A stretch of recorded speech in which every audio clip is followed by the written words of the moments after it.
So today I'm going to be talking about my top 15 books of 2015 that I read. This list doesn't necessarily include books that were published in the year 2015, these are just books that I read in 2015. They could have been published 100 years ago, but for the first time I read them in 2015. I chose books specifically that I had rated 5 stars on Goodreads. I did this because they're generally the best of the best. There were some books that I want to say I enjoyed a little bit more, but I rated like 4.5, but I decided to just stick with the books that I rated 5 stars. I read a lot of good books this year, so it was pretty hard choosing to narrowing it down to 15 books, but yeah, these are my 15 books. So let's get into the list. Number 1 is The Ruby Circle by Rochelle Mead, and this is the 6th and final book in the Bloodline series. I can't really tell you guys what this one's about because it will spoil it, but if you haven't read the Bloodline series yet by Rochelle Mead, I highly recommend you do so. And this finale was just everything I wanted and more. In fact, after I finished it, I actually reread it straight away, and I think I ended up reading it 3 times in that month, which is generally unheard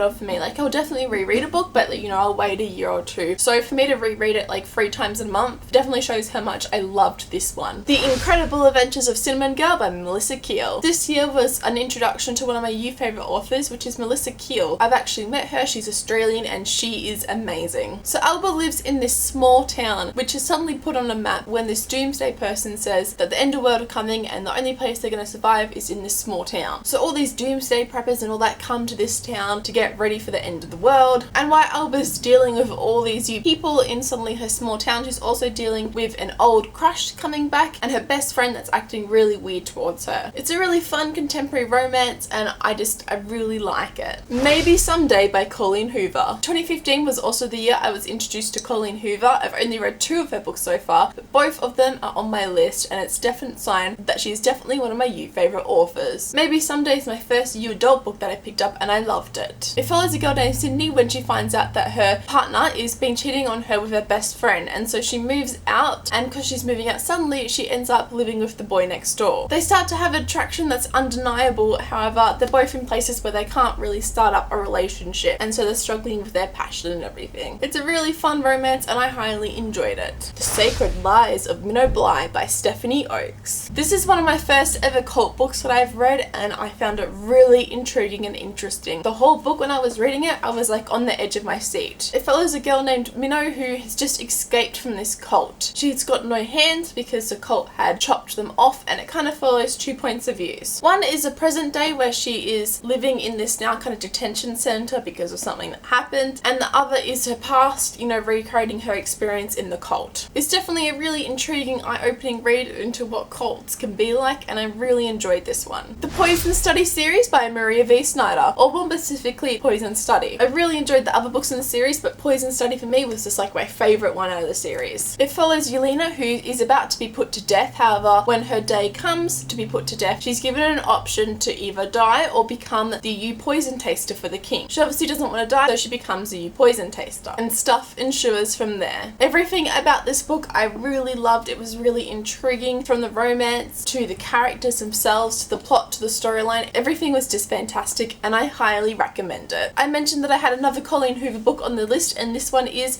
Ugly Love. This follows a girl named Tate who meets Miles, and they don't really necessarily hit it off straight away. However, they start to have one-night stands with each other, and they really like that. It works for them. However, one of them starts to fall for the other. It's messy and it's ugly love. It's definitely a whole new spiel, not something like I've ever read before, but I really enjoyed it. Life in Outer Space by Melissa Keel. This book follows a boy named Sam who's a total geek. He's a nerd, loves playing World of Warcraft, he's a total movie geek, and he's quite proud of that. Like, he's quite happy of where he is. But then he meets this girl named Camilla who kind of has to turn his life upside down in realizing that maybe everyone like isn't just put in boxes, maybe the popular girls can be geeks too, and maybe there are some lessons to learn that aren't learnt through video games and movies. It's a really adorable romance, and I really love how the characters are portrayed in here, especially Camilla. She definitely throws your stereotypes upside down, and it's just fantastic. This was also the year for me for Sarah J. Maas. This was the first book that I ever picked up from her, and it was The Provence and Roses by Sarah J. Maas. I decided to pick this one up before the Throne of Glass series because it was a Beauty and the Beast retelling, and that really intrigued me, as Beauty and the Beast is one of my favourite Disney movies. However, this book really surprised me, and about halfway through the novel, from then on, I had no idea what was going on or what was going to happen, and I just loved it. It's about a girl named Freya who is very poor and lives with her family, and so to provide for her family, family. She has to go out hunting, and then one day she kills a wolf. But it turns out this wolf was actually a fairy prince, and now Freya has to go into the fairy realm as punishment. There's a lot more going on behind that, and I just highly recommend you pick this one up. Then I had to read the Throne of Glass series, and I absolutely loved it. I have here Crown of Midnight because that was the first book that I absolutely fell in love with the series. Throne of Glass for me was good, but it wasn't fantastic. But Crown of Midnight was just, yes, everything I wanted. Team Kale all the way. This series follows Selena, who is an assassin, and she gets sent to become the king's assassin, and it just basically follows her journey. This series is really good, and if you've read the first book and you just thought it was okay and you're not sure if you continue on the series, I recommend reading Crown of Midnight and then seeing what you feel from there, because this book is just fantastic. Then I have All the Bright Places by Jennifer Niven. I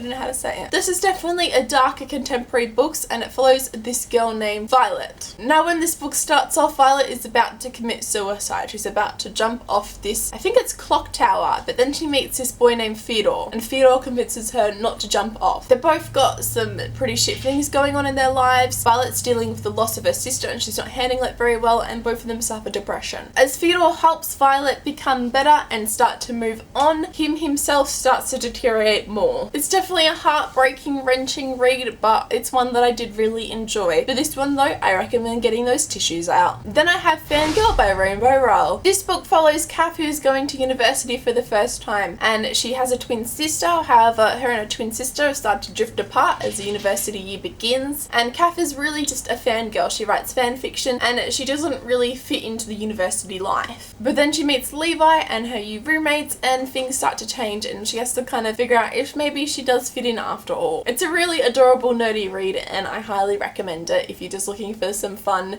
gooey, you know, Rainbow Rowell goodness. The Year I Met You by Cecilia Ahern. Cecilia Ahern is an adult romance author, so she's not YA, but I really do enjoy her. She's one of my favourite authors, and so every book from her I kind of just rate a 5 out of 5 stars. Not because I'm biased, but I really enjoy everything she writes, and this one was definitely no exception. It follows a woman named Jasmine who has recently been fired for her work, and so she's on gardening leave, which is basically where she can't find another job for like 6 or 12 months, and that's with the company. So she'll still be paid for that company, but she can't find another job in that meantime, and that's really hard for her. She likes to keep busy, so instead she decides to distract herself with her own garden, and along the way she starts to meet her neighbours, and her neighbours are very interesting characters. If you're looking for a heartwarming read, then I definitely recommend this one. Then I have a book that I actually don't have here to show you, and it was Dog Boy by Eva Hornan, I believe. I borrowed this one from the library, but I really enjoyed it. It's about a boy named Romika who was abandoned, and so he starts roaming the streets. It's only very young, and he comes across this yellow dog, and he follows this yellow dog, and the yellow dog leads him to these other dogs, and they kind of accept him as one of their own. And so Romika grows up in this pack of wild dogs, and he starts to become lose his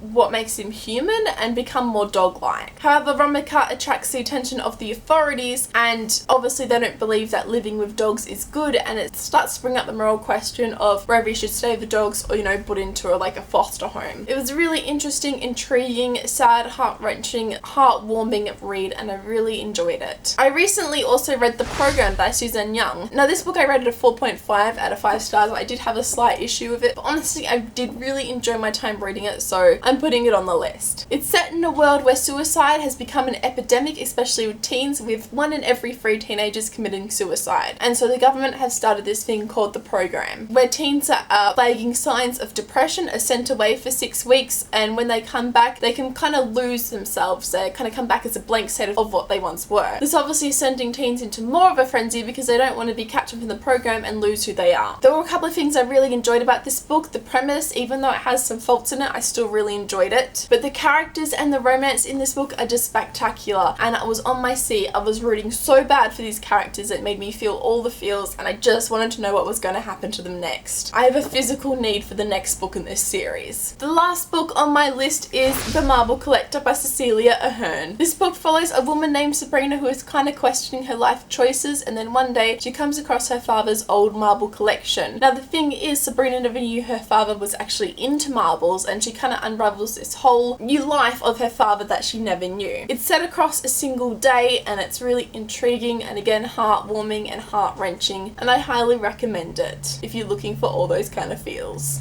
So yeah, these are my top 15 books of 2015. Let me know in the comments below, what are your top 15 books of 2015? Or even like just your top one. I definitely couldn't choose between here, but I really loved all of these, as obvious by this list. 2015 was a really great reading month for me, and I can't wait to see what 2016 brings to me. I'm gonna go before all these books fall on me, so thank you for watching. I hope you enjoyed, and I'll see you next time. Okay, bye!